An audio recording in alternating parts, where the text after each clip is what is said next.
Well, these two cars are the quintessential large-size SUVs, but which one should you buy and which one should you put your money on? Is the Toyota badge enough for the Fortuner to win? And is the Ford really the one to go for with its stylish looks as well as its long list of features?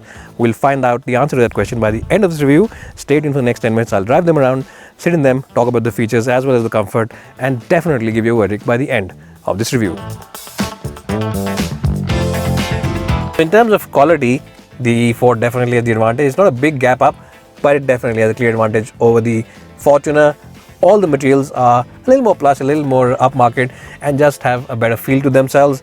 In terms of equipment as well, this car is better kitted, and the infotainment system on this car is the big highlight, and it is definitely ahead of the one on the Toyota. It's much easier to use. The fonts, the menus, the sub-menus are much nicer, and it also feels a lot more effortless when you connect it with your Apple phone or even your Android phone, because Apple CarPlay and Android Auto are available on this one. So what I'm trying to say is that in terms of the cabin feel as well as the overall luxury inside the car, this one just seems to have a slight advantage. But who wins the battle of the front seats? In my book, it is the Endeavour which has the advantage. This one gets a strong score of 9 out of 10.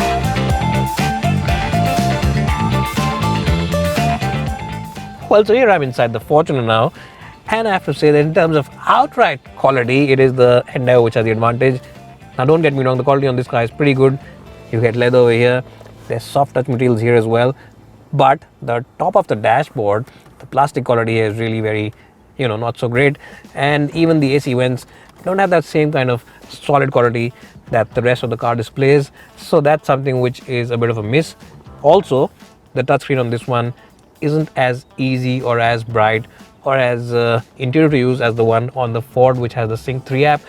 So yes, in terms of the system as well as the overall quality, I'll give it to the Endeavour. Now, in terms of equipment, this car comes with traction control. It also comes with hill descent, and you also get a 4x4 system with this car, just like the Endeavour. So that is more or less the same. And in terms of overall storage, you get a big tray over here. You also get a big box over here, as well as a big glove box over here. So in terms of storage, it's more or less neck and neck, but I will give this one a slightly lesser score than the Endeavour in terms of the cabin ambience as well as the overall quality. Now let's see how impressive the rear seats are.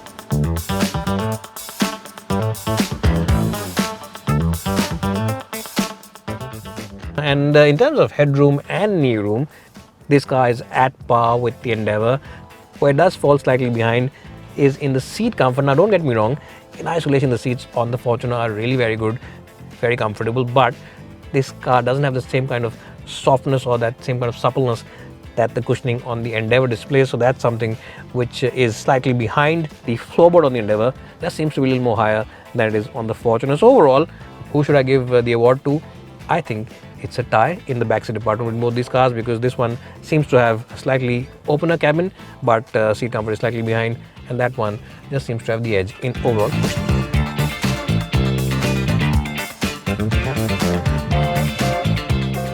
Well, so the second row of seats are very impressive on the Endeavour. Now, in terms of knee room as well as headroom, it's pretty similar to the Fortuner, but the big advantage is that the seats themselves are slightly better in terms of comfort. The cushioning is better, and overall you just feel like you're sat in a more cushioned up car. So this one feels better in the second row as well. So if you are someone who prefers to be backseat driven all day long, I would prefer these seats over the Fortuner, but it really is neck and neck. So rather than saying that this one wins it outright, I think we should give it a tie. Now I won't jump into the last row of seats because both these cars are nearly similar in terms of space that they offer, so there's no point in showing you that, but I will show you the boot and tell you how you can flip down the last seats on the Endeavour.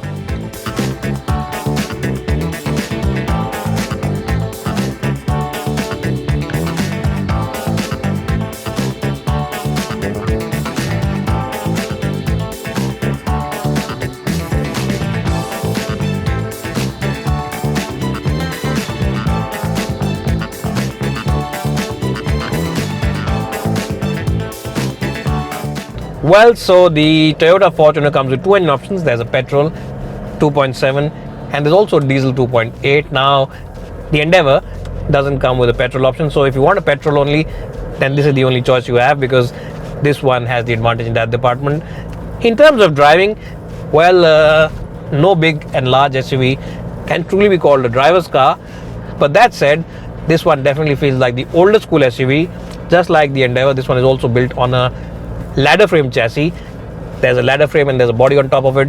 So both these SUVs really are old school, but this one definitely feels like an old school SUV, because when you push it around corners or you take it on those roundabouts around Delhi or wherever you stay, then there's visibly more body roll. In this car, the steering wheel, even though it is pretty accurate and offers you good feedback, isn't as communicative as the one on the Endeavour. And the 2.8 litre diesel engine, which we are of course driving today, it is a little louder as well. When you rev it really hard, it tends to become a little loud and you can hear it inside the cabin compared to the Endeavour. What also makes this car an old school SUV is the fact that this diesel engine needs to be revved a little bit to get it going. Below 2000 RPM it feels a little lazy, it's not as responsive, and essentially what I'm trying to say is that if you like to drive your large and big SUV yourself, then you'll be definitely better off in the Endeavour. It offers you a better driving experience, a more engaging drive, and definitely has the more refined diesel engine. This one feels nice, it is decent in terms of power, it offers you 175 bhp, which is good, but yes, in terms of responsiveness as well as refinement, it can't really match the Ford. Now in terms of overall suspension setting, this one slightly has a stiffer suspension setting compared to the Endeavour. So yes, it has big and bulky tires, so at slow city speeds it annihilates all the badly patched up roads. Everything in its sight is gobbled up by the suspension and the tires. But on the highway, when you compare it with the Endeavour, this car, because it has that stiffer setting, just seems to have some of those crevices and badly patched up roads and some of the rumble strips enter the cabin. So again, the Endeavour is slightly ahead. So what I'm trying to really say is that if you enjoy driving, if you want a diesel engine, and if you really like to take your car up the hills or go on those long trips, and the refinement, overall driver engagement, as well as the responsiveness of the Endeavour engine will be much appreciated by you if you drive yourself. But of course, if you have a chauffeur, then this part of the video review is really not for you.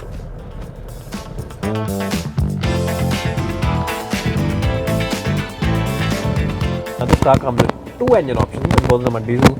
When you drive it, you will never get a feeling that it's a heavy SUV, because the steering wheel is very well weighted. Yes, it's a very well weighted steering wheel. In fact, it's one of the easier big size SUVs to drive, and it's an enjoyable car.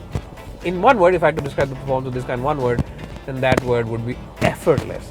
Yes, this car feels completely effortless. The 6-speed automatic gearbox just shifts effortlessly. It goes up and down the cogs without any hesitation, and the performance from both the engines, the 3.2 as well as the 2.2, is very good. In fact, I think that the 3.2 is a bit of an overkill on this car, because if you drive mostly in the city or even on the highway, the 2.2 is more than sufficient. It makes about 158 bhp, which is about 40 bhp less than what the bigger engine makes, and it is decent. 158 bhp is more than sufficient even for the longest of long trips and even for the city. The good part about the 2.2 is that not only is it more affordable, but it's also a lot more fuel efficient. It will give you about 15% better economy when you're driving it, so that also helps you keep your wallet under control.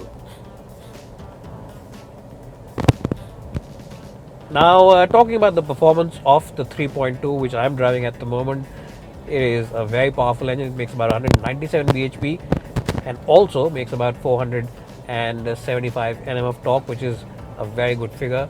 And as I said, this engine just loves to pull. The torque delivery is excellent. The torque starts coming in from a relatively low RPM, so that makes driving on inclines a very easy and breezy affair. And as I just said, it loves to pull. The performance is more than sufficient. You'll never be found wanting for power, even with an entire load of passengers. If you have 7 occupants in the car, you're going up an incline, you will not need to switch off the AC or push it down a gear. The performance really is that good. Isolation inside the cabin from noises is very good. It's a very, very nice and quiet place to sit in, and this quietness really adds to the sense of luxury inside this car. Now this car was already pretty good and pretty refined, but the new versions of this car are even better, and on the highway this car really feels rock solid. It feels very, very stable, and it feels a lot more stable than my ex-girlfriend ever did. So it is a great car for those long distance journeys. But even when you're driving this car in the city, the suspension really does soak in the bumps. Those big and chunky tires with their wide footprint really help this Endeavour absorb all the bumps and potholes out there. So it is a great car for ride comfort as well. Now of course, just said in one word, I'll just say the Endeavour is an effortless car to drive.